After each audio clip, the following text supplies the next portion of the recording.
My name is Melissa Kilgore. I'm 33 years old. At Thanksgiving dinner, my father raised his glass in front of 22 people and said, "To the dreamer who'll never amount to anything." Everyone clapped. Then he looked straight at me and added, "If you vanished today, Melissa, we'd probably celebrate." My mother nodded. My brother smirked. My sister stared at her plate. I didn't argue. I didn't move. I quietly finished my plate and said, "Interesting theory."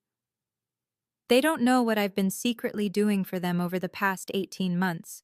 They didn't know about the deal that went public 3 weeks ago, but my grandfather did. He stood up, hands shaking, and said one sentence that turned my father's face white. What happened next didn't just change the dinner, it rewrote the family. Let me take you back. 14 years. Thanksgiving 2011. I was 19 years old, sitting at this same table, carving sweet potato casserole I'd spent 3 hours making. My father asked what I'd declared as my major at the University of Minnesota. "Creative writing," I said. The room went silent. My father set down his wineglass. "So, you want to be poor and miserable?" My plate.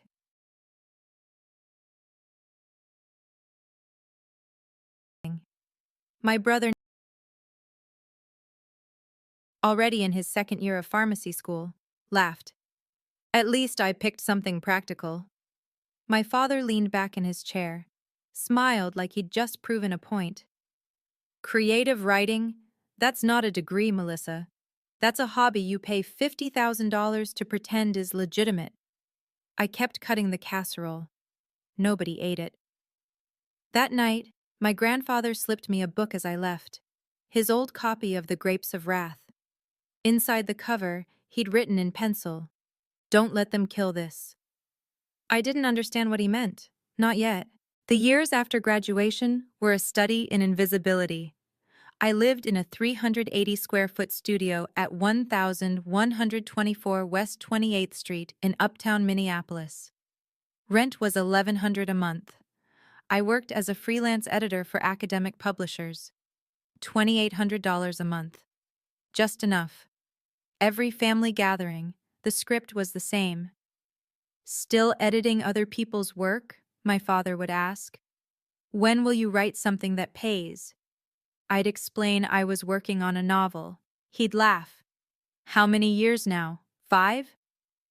At my mother's 60th birthday in 2019, my Aunt Helen asked what I did for a living. My father cut in before I could answer. "She's between things." I wasn't between things. I was writing every morning from 4:30 to 7, in a studio apartment with a desk facing Lake of the Isles. I'd filled 23 moleskin notebooks in 7 years, but to them, I was a question mark. A disappointment in a family that measured success in pharmacy licenses and teaching credentials and homeownership. Christmas 2023. Nathan's wife Emily asked if I had a 401k. When I said no, she laughed. Not mean, just pitying. My mother called me in March of 2024.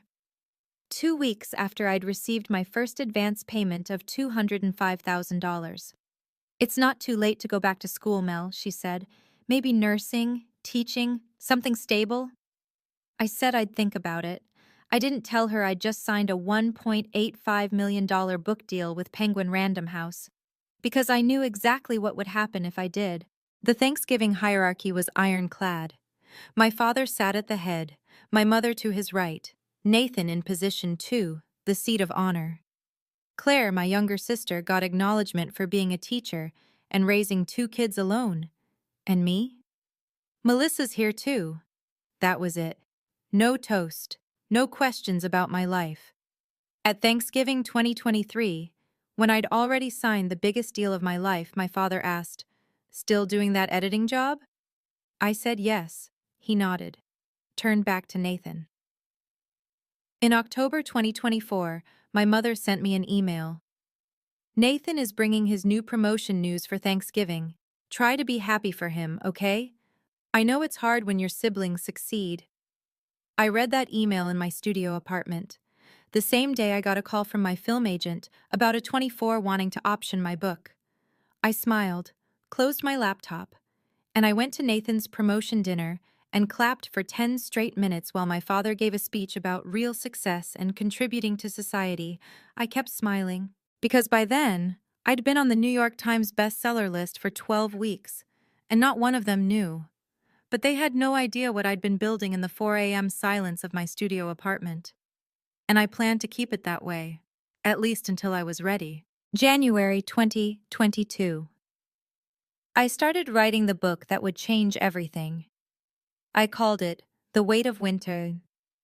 89,000 words about generational trauma, about deferred dreams in a Midwest family that mistakes cruelty for honesty, about the cost of invisibility.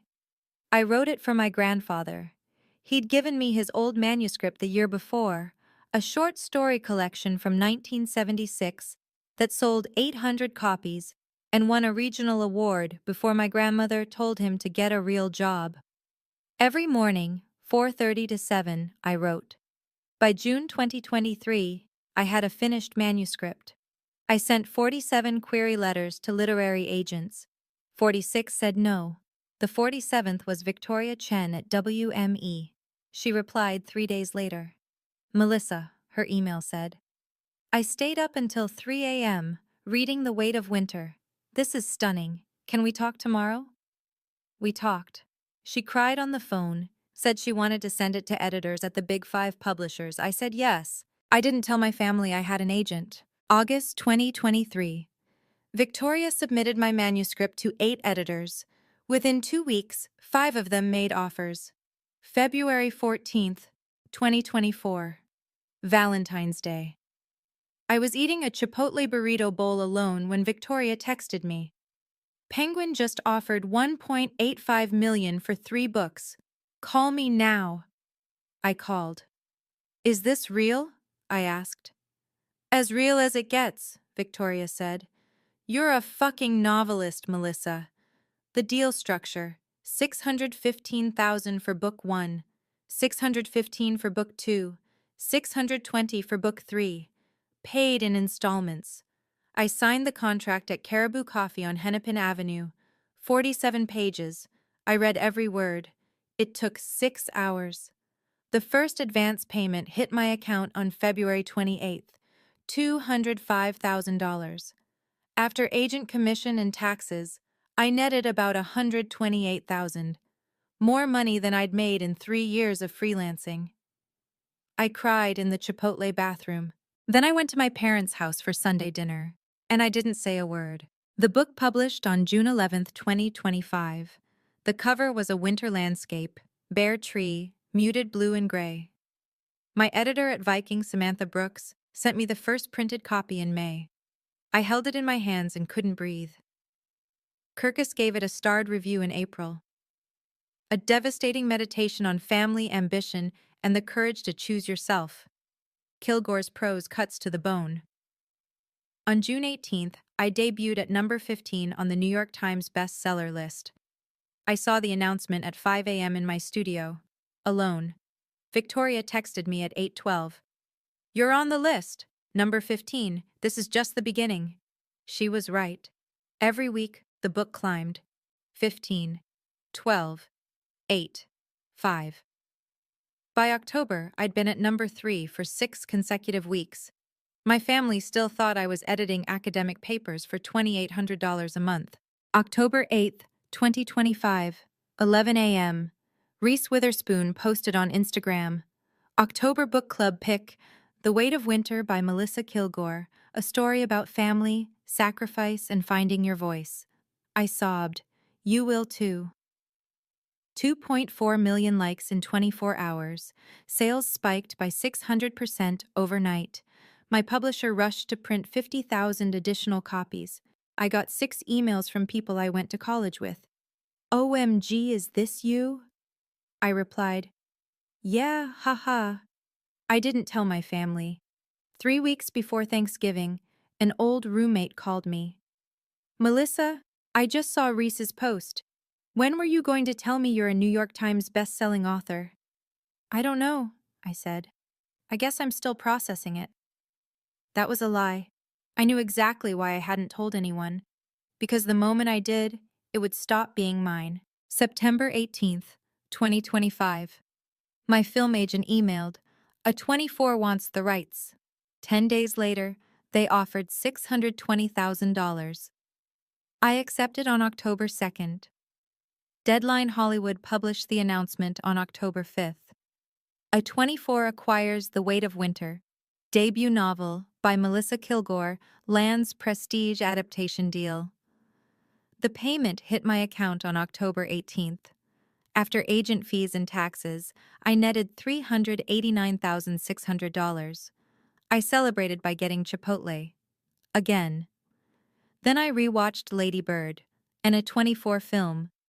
By Thanksgiving 2025, I had a New York Times bestseller at number 3, a Reese's Book Club pick, and a 24 film deal, and roughly $650,000 in liquid assets. I still lived in my $1,100 studio. I still freelanced. And in 6 weeks, I'd walk into Thanksgiving dinner, where my father would call me a worthless dreamer in front of 22 people, because I never told them. And honestly, I'm glad I didn't. Because the secret wasn't just about the book, it was about the money, and what I'd been doing with it while they called me a failure. That part, that's what would break them. March 8th, 2024. 3 weeks after I received my first advance. My mother called. She was crying. "We're going to lose the house," she said. The bank sent a foreclosure notice, $78,000 on the home equity loan, 90 days past due. My father was too proud to ask his daughter for help, so my mother called in secret. "Don't tell your father I called," she whispered. "Can I help?" I asked. She laughed, sad, exhausted. "Unless you have $15,000 lying around." I did. I had $128,000 in my checking account. "I'll figure something out," I said. 4 days later, I wired $15,000 to Fifth Third Bank with a memo that read, "From Henry Sullivan Savings Account, Family Assistance." My grandfather's name, not mine. My mother texted 3 hours later. "We got an anonymous donor. Jeffrey thinks it's from the church fund. Don't tell him I told you." I replied, "That's amazing, Mom." She never asked if it was me, because asking would mean seeing me as someone capable of having $15,000, and that didn't fit the story they'd written about me. Over the next 7 months, I paid off their entire home equity loan. $15,000 in March, $6,500 in April, $8,200 in May, $7,800 in June. I created a fake Gmail account, stmarksfund@gmail.com, sent them official-looking letters about their church blessing. They believed it without question. On October 15th, 2024, the loan was fully paid, $78,000. Gone. My parents threw a small dinner party to celebrate. 12 people. I brought a $12 bottle of wine from Target. My father stood at the head of the table and raised his glass. "I'm a proud man," he said, "but I'm not too proud to accept help from good Christians. This church saved our home. That's real charity, not handouts to lazy people." I sat in the corner, said nothing. My grandfather pulled me aside in the kitchen. "That was you, wasn't it?" he whispered. I didn't answer. He hugged me, hard. "You're better than all of them," he said. That's when I started crying. July 2024, 11 p.m. Nathan texted me. "Hey, can we talk?" He called 5 minutes later, voice shaking. "I'm embarrassed to ask Dad," he said. "But I still have $43,000 in student loans from pharmacy school, 6.8% interest. It's killing me. Can you lend me like 5,000? I didn't hesitate. "What if I just paid it off?" I said. Silence. "What?" "All of it," I said. 43,000. Consider it a gift." Nathan cried. "Melissa, I can't. I'll pay you back. I swear." "Just be kind, Nathan," I said. "That's all I ask." On July 18th, I wired $43,000 directly to Navient, his loan servicer. Nathan left me an 8-minute voicemail, sobbing, thanking me, saying I'd changed his life. 4 months later, at Thanksgiving, he would smirk while my father told me I was worthless. He never mentioned the 43,000, not once. My sister Claire was different. She always said thank you. May 2024. Her car was totaled in an accident. Insurance covered 3,000. The body shop quoted 8,500. I paid it without asking.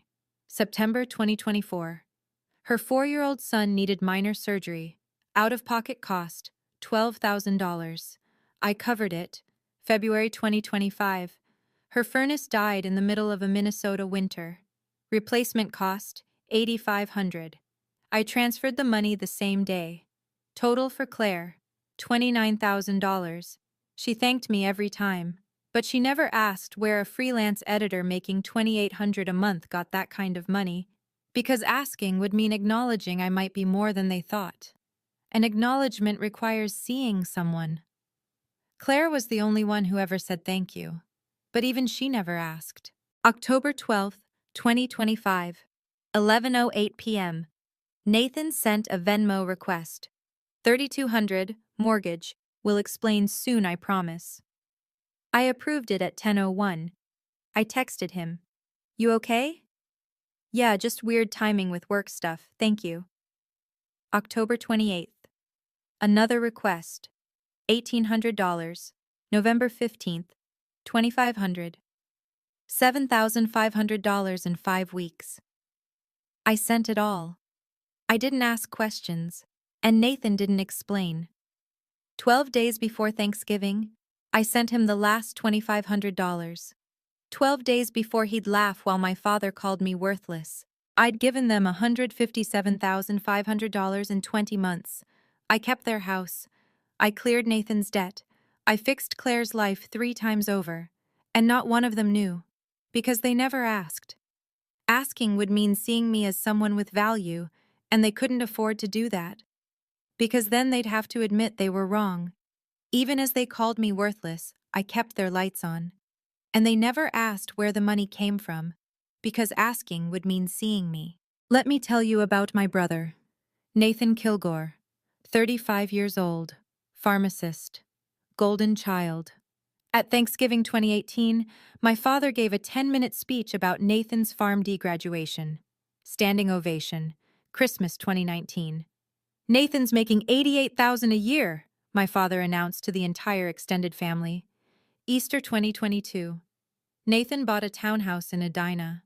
3 bedrooms, 2.5 baths, granite countertops, $385,000. My father showed photos to everyone at the party. This is the American dream, folks, he said, looking at me, not chasing some fantasy. I was at that housewarming party. I brought a $14 bottle of wine. No one talked to me for more than 5 minutes. What my father didn't mention, Nathan's down payment included $40,000 from their retirement savings.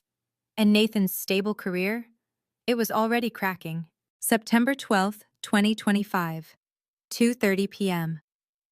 Nathan was working at Walgreens in Edina. A 71-year-old diabetic patient came to pick up his prescription for metformin. Prescribed dose, 500 milligrams twice daily. Nathan dispensed 1,000 milligrams twice daily. Double the dose. The patient went into severe hypoglycemia the next day. He was hospitalized for 4 days at Fairview Southdale. Stable. No permanent damage. But the family filed a complaint. September 15th, Nathan was terminated. The Minnesota Board of Pharmacy suspended his license pending investigation. Nathan went home that night and told his wife Emily the truth. Then he made her swear not to tell anyone, especially not his father.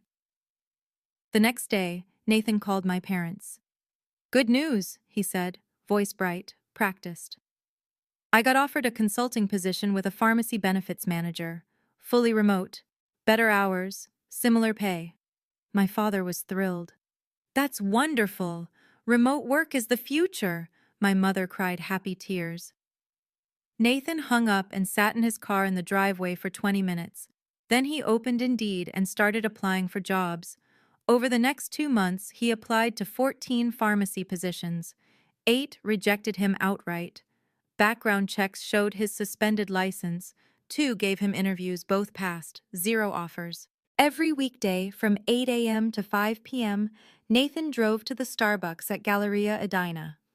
He bought $12 worth of coffee, sat at a corner table, applied for jobs, attended virtual interviews that led nowhere. At 5:15, he drove home.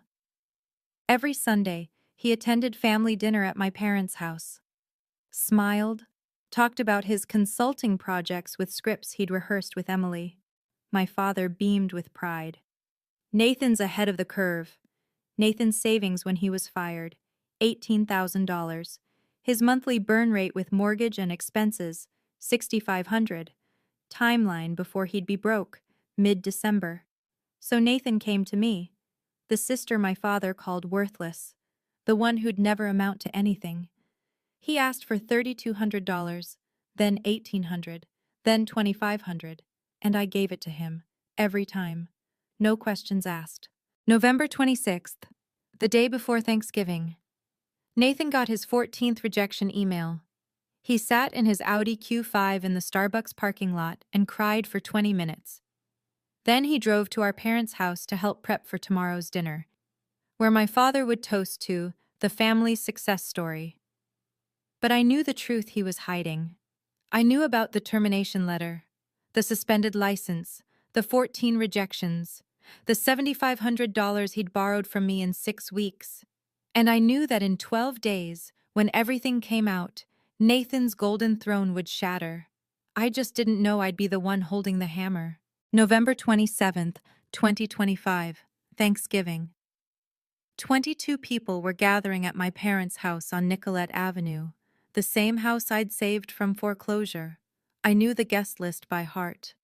My parents, Nathan and Emily, Claire and her 2 kids, Sophie, 7, and Ethan, 4. My grandparents Henry and Margaret, Uncle Tom and Aunt Rachel with their 2 teenage sons, Aunt Helen and her college-aged daughter, Aunt Diane and Uncle Paul with their high school son, and me, alone. Seating arrangements were planned in advance. I saw the chart on my mother's kitchen counter when I arrived. I was position 19, out of 22, between a 4-year-old and a stranger. Nathan was position 2, right hand of the king. That's when I knew my father had something planned. I arrived at 2:15, 15 minutes late on purpose. The house was already full. 18 people, chaos, kids running, football game on TV, Vikings versus Bears. I walked in carrying a glass Pyrex dish, sweet potato casserole, my grandfather's recipe from 1982, handwritten on a yellowed index card. My father looked up from arranging wine glasses. "Oh, Melissa, you made it," he said, not looking at me. "Put that dish anywhere." I set it on the counter. Nobody asked what it was. Nathan was in the living room. He saw me. "Hey, Mel." No eye contact. Claire hugged me tight, whispered, "Thank you for everything." I hugged her back. My grandfather found me near the pantry. He gripped my hand. His fingers were shaking. "We need to talk later," he said. "About what?" "You'll see." He squeezed my hand twice. Our signal. "I'm proud." Then he walked away. I stood there holding a casserole dish no one would eat, in a house full of people who didn't see me. And for the first time in 3 years, I wondered, what if I just told them? 2:45 to 3:30. Controlled chaos. Kids chased each other with Nerf guns. Sophie was crying because Ethan stole her toy. The Vikings were up 17 to 14 in the 3rd quarter. Uncle Tom asked me what I was up to these days. "Writing," I said. "Oh, that's nice. Still?" I smiled, said nothing. At 3:10, I hid in the bathroom for 5 minutes. Needed air. At 3:25, I stood near the bookshelf, alone. My casserole sat untouched on the counter. At 3:38, my father clinked his wineglass with a knife. The room went quiet. "Dinner in 2 minutes," he announced. Everyone to the table. People moved like a choreographed dance. Everyone knew their place. I took my seat. Position 19, between Ethan and Aunt Helen's daughter, who I'd met exactly twice. Across the table, Nathan stared at his plate. Next to him, my father stood. He held his wine glass high. 2015 Napa Cabernet, $85. His special occasions bottle. And he smiled. At 3:39 p.m., everyone was seated. My father stood at the head of the table. He raised his glass. Before grace, he said, I want to say a few words about gratitude. He started talking about family values, hard work, real success. His eyes kept drifting to Nathan, proud, then to me, dismissive. My heart was pounding. Across the table, my grandfather gripped his fork, knuckles white. Then my father looked directly at me, raised his glass higher, and said the words that would change everything. I felt the trap closing before Dad even spoke, because I'd seen this play out for 14 years, and this time I wasn't going to stay quiet. My father's voice carried across the table. I want to make a toast, he said. To dreamers. He paused, let the word hang in the air. You know, every family has one. The person who thinks the rules don't apply to them, who thinks they can just coast on hope and imagination instead of hard work. The room shifted, uncomfortable. Some people grow out of it, he continued. They wake up, they get real jobs, they contribute. He looked at Nathan, smiled with pride. And some people, he turned to me, never do. Someone coughed. A chair creaked. My father raised his glass higher. So here's my toast. To the dreamer who'll never amount to anything. May she one day realize that the world doesn't owe her a living. Silence. 2 seconds. Then Uncle Tom laughed, nervous, awkward. Aunt Rachel joined. Then Aunt Diane. Then Uncle Paul. One by one, they started clapping. My mother nodded. Slow, deliberate. Nathan looked down. But his mouth, I saw it, a smirk. Emily, Nathan's wife, clapped. Reluctant, eyes on her plate. 14 more people clapped. 20 people total. My sister Claire didn't clap. She was crying. My grandfather didn't clap. His hands were clenched into fists. And I sat there. In seat number 19. Next to a 4-year-old, holding a napkin I'd twisted into shreds. But my father wasn't done. You know what the problem is with dreamers? He said, voice rising. They're selfish. They want everyone else to support their little hobbies while real people do real work. He gestured to Nathan. Nathan here, PharmD, stable career, homeowner at 35. That's a man who grew up. Nathan shifted in his seat. Claire, teacher, raising 2 kids alone. She's a hero. Claire stared at her plate, tears falling. And Melissa? Long pause. 33 years old, still playing with notebooks, still editing other people's work for pennies, still thinking she's going to be, what, a famous writer? The room was dead silent. My father leaned forward, looked right at me. If you vanished today, Melissa, we'd probably celebrate. One less person to worry about. One less disappointment. Aunt Helen gasped. Jeffrey, that's… What? My father snapped. I'm tired of pretending, tired of walking on eggshells. She's 33. Sophie, Claire's 7-year-old daughter, whispered to her mom, loud enough for everyone to hear. Mommy, why is Grandpa being so mean to Aunt Melissa? No one answered her, because no one was going to defend me. Not even my own mother. My father raised his glass again. So here's to reality, to hard work, to people like Nathan who make this family proud. He waited. Aunt Rachel clapped first, tentative. Uncle Tom followed. Aunt Diane, Uncle Paul, Emily, my mother. 20 people clapping, cheering, for a toast that told me the world would be better if I disappeared. The applause lasted 8 seconds, then it faded. My father sat down, satisfied. My mother smiled at him. Nathan picked up his fork, and that's when I stood up. The chair scraped against the hardwood floor. Every head turned. My father looked up, smirked. "Oh, are you leaving? Proving my point?" I looked at him. My voice was calm, cold. "No, Dad," I said. "I'm staying, but I have something to say." He laughed. "Oh, this should be good. Let me guess. Another dream you're chasing?" I smiled. "Actually, yes." His smirk widened. "And how's that working out for you?" I held his gaze. "Better than you could possibly imagine." The room shifted. Something in my tone. Something different. My mother stood. "Melissa, sit down. Don't make a scene." But my grandfather stood too, slowly. And when he spoke, his voice was louder than I'd heard in 30 years. "Jeffrey, sit down." The room froze. My father turned. "Dad, this doesn't concern—" "It concerns me." Grandpa Henry's voice shook the room. "You just told your daughter, my granddaughter, that the world would be better if she vanished, in front of 22 people, including children." My grandmother reached for him. "Henry, please." "No, Margaret. I've been quiet for 33 years. I watched you people crush this girl. And I'm done." My father stood, face red. "Dad, you don't understand." "I understand perfectly." Grandpa pulled something from his jacket pocket. An envelope, old, yellowed. He held it up. "You want to know about dreamers, Jeffrey? I was a dreamer. I wrote a book, published it in 1976. Know how many copies it sold? 800.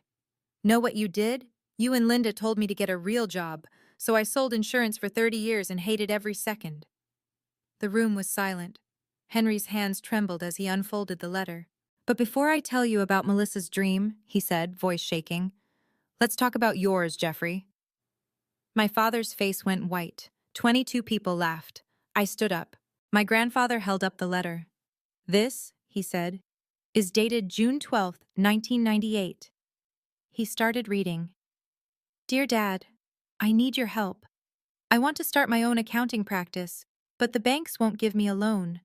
I need $15,000 to rent office space and get started. I know you have savings from selling insurance. I promise I'll pay you back within 2 years. This is my dream, Dad. Please don't let me down. Your son, Jeffrey." My grandfather lowered the letter. "I gave you the money, Jeffrey. June 15th, 1998. Check number 4721, $15,000. Your dream." My father's mouth opened, closed. No words came out. "Your accounting practice?" Grandpa continued. "It closed in 8 months. You never paid me back, not $1. Uncle Tom leaned forward. "Is that true, Jeffrey?" My father couldn't speak. Henry looked around the table. "You borrowed $15,000 to chase your dream. It failed. And did I call you worthless? Did I tell you to vanish?" Silence.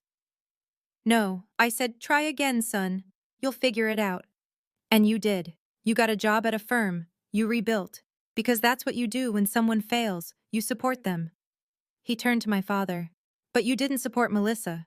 You crushed her. For 14 years. My grandfather's voice cracked. "I was a writer," he said. "Did any of you know that?" A few people shook their heads. "Midwest Requiem. Short stories. Published 1976. Library of Congress has a copy. Won a small regional award. I was proud." My grandmother spoke up, defensive. "Henry, that didn't pay the bills. Because you told me it was foolish." His voice rose. "You told me to be practical, so I quit. I sold insurance.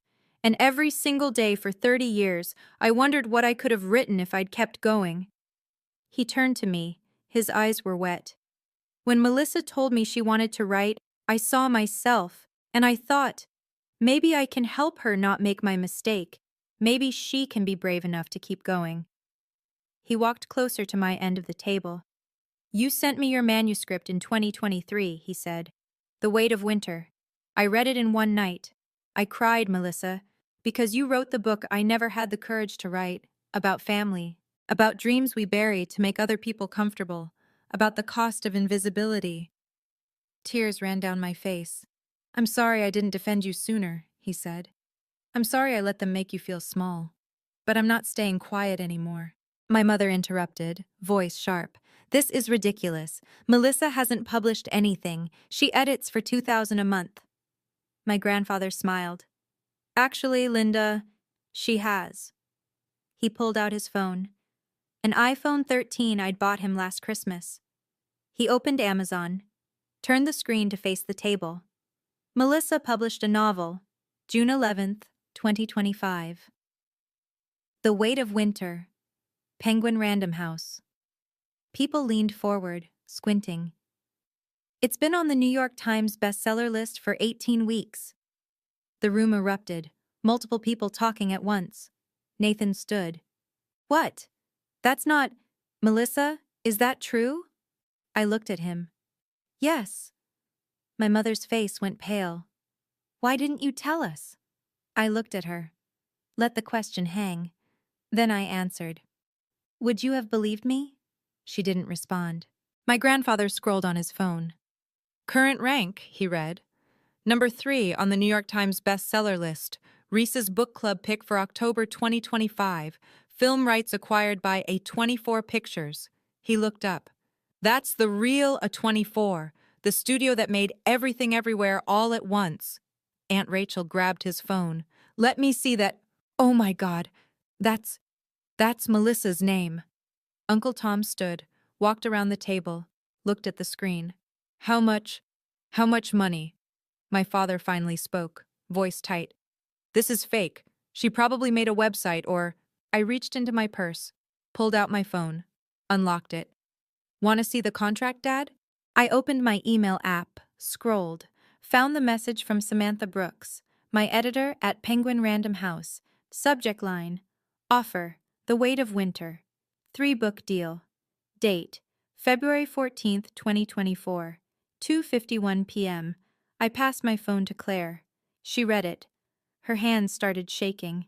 Mel, is this is real? Nathan walked over, looked over Claire's shoulder, his face drained of color. Wait, 1.85 million? I looked at him. Yes, Nathan, 1.85 million. Before agent fees and taxes, I netted about 400,000 from the advance so far. Nathan stared at me. So when I asked you for money in October, you… I had it, I said. I've always had it. My father's face went from white to red. If you had money, why didn't you help your family? My grandfather laughed. Actually laughed. Oh, Jeffrey, you want to talk about Melissa helping the family? Let's talk about that. He turned to my parents. March 2024, you were 3 months behind on your home equity loan. Foreclosure notice. Who do you think paid that off? My mother blinked. The church fund. There was no church fund. That was Melissa. Gasps around the table. Grandpa continued. Nathan's $43,000 in student loans. Melissa. Claire's car repair, her son's surgery, her furnace. Melissa. All of it. He turned to Nathan. And those 3 emergency requests you sent in October and November? 3,200, 1,800, 2,500? Melissa paid those too, no questions asked. Nathan's face crumpled. Melissa, I didn't know. I know you didn't, I said, voice steady. I never told you where the money came from. Because I knew if I did, you'd tell Dad, and Dad would find a way to make it about how I should be helping, like it was my obligation. Grandpa looked around the table. She paid $157,500 to this family in 20 months, while working as a freelance editor for pennies, while you called her a failure, while you told her she'd never amount to anything. Nathan was shaking. Melissa, I'm so sorry. I didn't know where the money came from. I should have asked. I should have defended you. I'm a coward. His wife Emily stood. Her voice was cold. We're leaving. Now. Nathan looked at her. Emily, please. She turned to the table, My husband has been unemployed for 2 months. He's been lying to me, to his parents. He borrowed $7,500 from his sister, who he just watched get humiliated, and he said, nothing. She looked at me. I'm sorry. I didn't know, and thank you for helping us. We'll pay you back, every cent. Then she reached into Nathan's jacket hanging on his chair, pulled out a folded piece of paper, official letterhead. Because I found this in your jacket pocket 2 days ago. Emily unfolded the letter, started reading aloud. Due to the serious nature of the dispensing error on September 12, 2025, and subsequent patient harm requiring hospitalization, your employment with Walgreens is terminated effective immediately. Your pharmacy license has been reported to the Minnesota Board of Pharmacy for investigation. She looked at Nathan. You've been lying to me for 2 months, lying to your parents, pretending to go to work. Where have you been, Nathan? Nathan's voice broke. Starbucks, the one at Galleria, every day, 8 to 5, applying for jobs. I've been rejected 14 times. My license is suspended.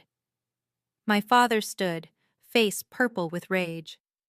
Nathan, you lost your license? Nathan nodded, tears streaming down his face.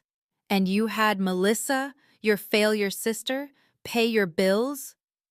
That's when Grandpa stood again. No, Jeffrey, Melissa isn't the failure here. He pulled out a letter from 1998. And Jeffrey Kilgore, the man who just called his daughter worthless, looked like he might faint. I set my phone on the table. Everyone was staring at me now. The woman they'd called a dreamer, a failure, worthless. I had one more thing to show them. I opened the New York Times app. This is the New York Times bestseller list, I said. Voice calm, precise. Updated every Wednesday.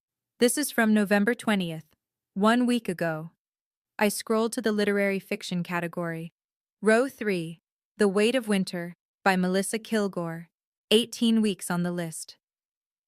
I passed the phone to Uncle Tom. He stared at it. Melissa, this is real. I can see the official New York Times logo. I also have the physical plaque they sent, I said. It's in my car. Bronze, has my name engraved. I can get it if you want. Aunt Helen took the phone, started reading. Number 1 is The Woman in Me by Britney Spears. Number 2 is James Patterson. Number 3 is you, Melissa. You're ranked with Britney Spears and James Patterson. My father sputtered. Anyone can fake a screenshot. I pulled up Amazon on my phone. Here's Amazon. Number 112 overall. Number 3 in literary fiction. 8,200 ratings. Want me to read you some reviews, Dad? I scrolled. Here's one. This book destroyed me. Kilgore is the voice of a generation. I kept scrolling. Here's another. I sobbed for an hour after finishing this. Everyone needs to read it. I looked up. 4.6 stars out of 5. 8,200 reviews. Nathan had pulled out his own phone. He was Googling something. His face went gray. I Googled you, Mel. Reese Witherspoon posted about your book 3 weeks ago. He showed his phone to the table. Reese's Instagram. 2.4 million likes. She said, this book wrecked me. She has 30 million followers. Claire grabbed Nathan's phone. Oh my God, there are TikToks. So many TikToks. Hashtag The Weight of Winter has 47 million views. I nodded. Reese announced it October 8th. Sales went up 600% overnight. My publisher had to print 50,000 additional copies. Aunt Rachel gasped. Melissa, you're famous. I shook my head. I'm not famous. I'm a working writer with a successful book. There's a difference. My father slammed his hand on the table. If you had this kind of success, why hide it from your family? I looked at him. Really looked at him. Because every time I've ever accomplished something, you've found a way to diminish it. So I stopped sharing, and I started giving. I opened my banking app. Let me show you what I mean. I scrolled to my transaction history. March 12th, 2024. Wire transfer to Fifth Third Bank. $15,000. Memo. Home equity payment. I showed the screen to the table. That was the first payment on your foreclosure. Want to see the rest? I scrolled. Showed a list of 15 transactions. March 12th, 15,000. April 3rd, 6,500. May 1st, 8,200. June 15th, 7,800. I kept reading. Every date, every amount. My mother was crying. Melissa, that church fund? That was you? There was no church fund, Mom. I created a fake email account. Sent you an official-looking letter, because I knew if you found out it was me, the failure, you wouldn't accept it. My father opened his mouth. That's fraud. It's a gift, Dad. $78,000 to save your house. You're welcome. Nathan stood up. Melissa, my student loans. Did you? Was that you? I looked at him. What do you think, Nathan? His voice was barely a whisper. You paid it. You paid all of it. I wired $43,000 to Navient on July 18th, 2024. You called me crying. You said you'd never forget. You promised you'd pay me back. I paused.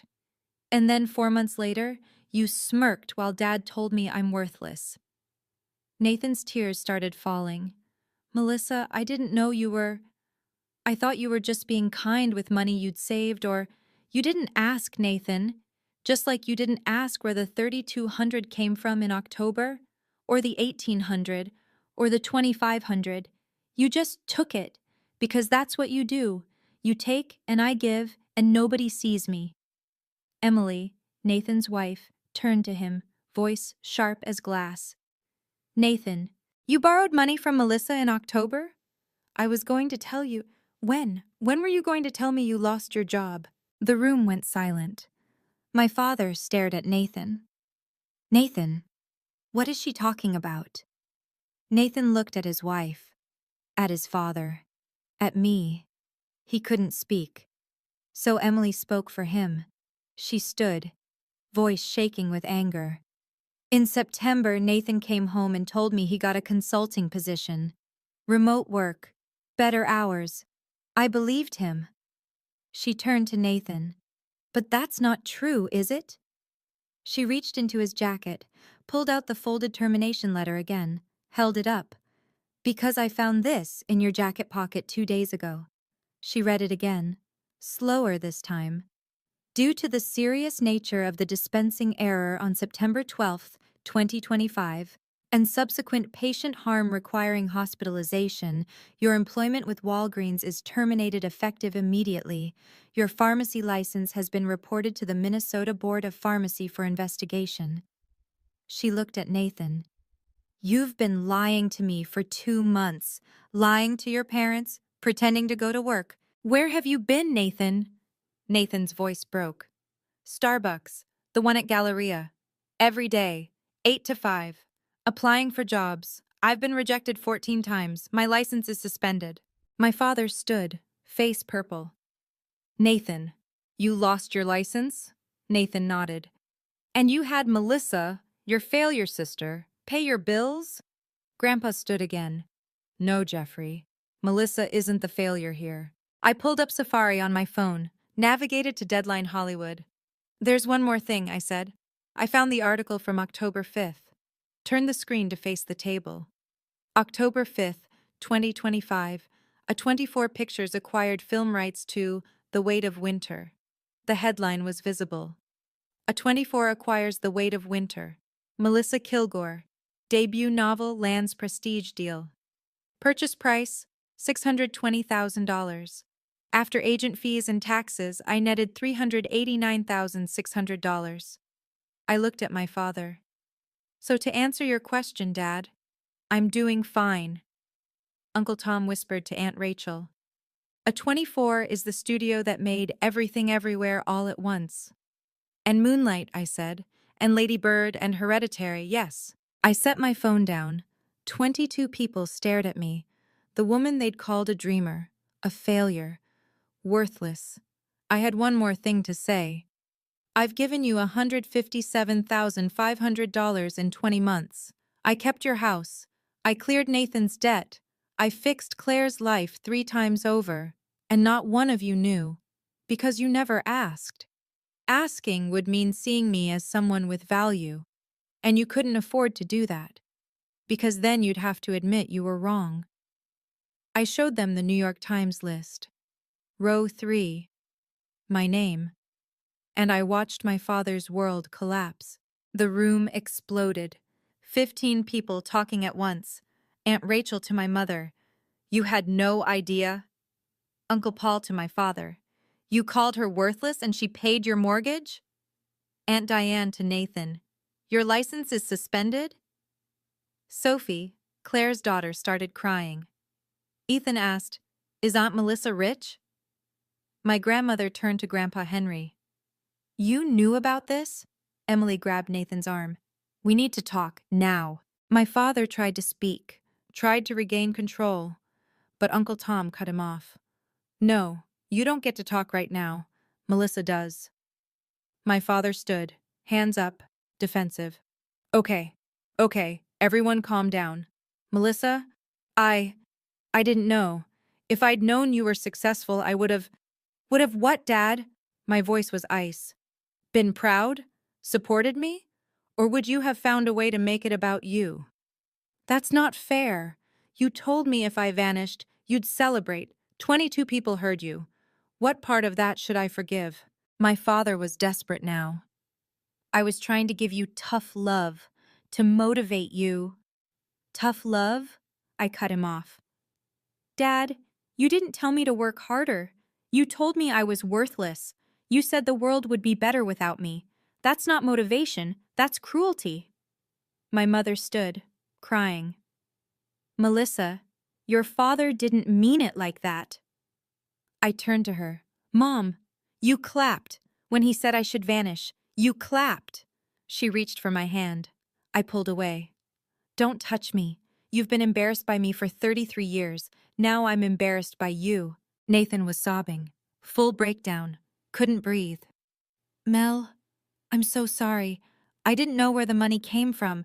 I should have asked. I should have defended you. I'm a coward. Emily grabbed her coat. We're leaving. Now. Emily, please. She turned to me. I'm sorry. I didn't know. And thank you for helping us. We'll pay you back. Every cent. She grabbed Nathan's arm, pulled him toward the door. Nathan, car. Now. We're going to talk about the fact that you've been spending 8 hours a day at Starbucks lying to me about having a job.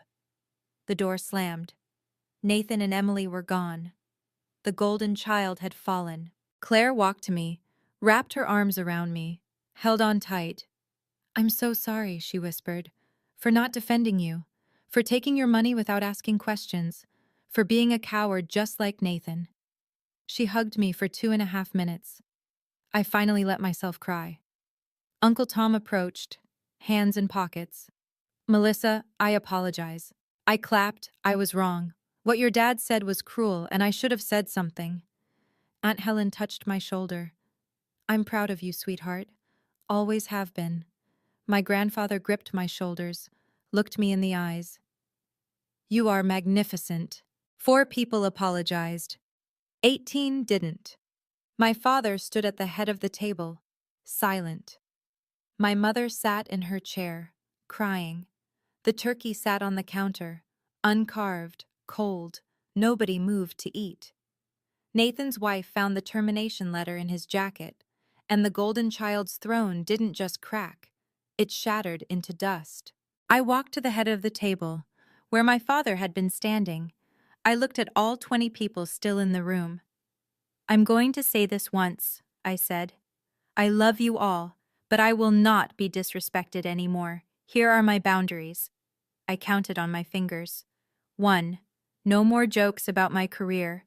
No more dismissive comments. If you can't be proud of me, be quiet. 2. No more financial requests. I've given $157,500. That account is closed. If you need money, ask a bank. 3. If you want a relationship with me, you apologize, sincerely.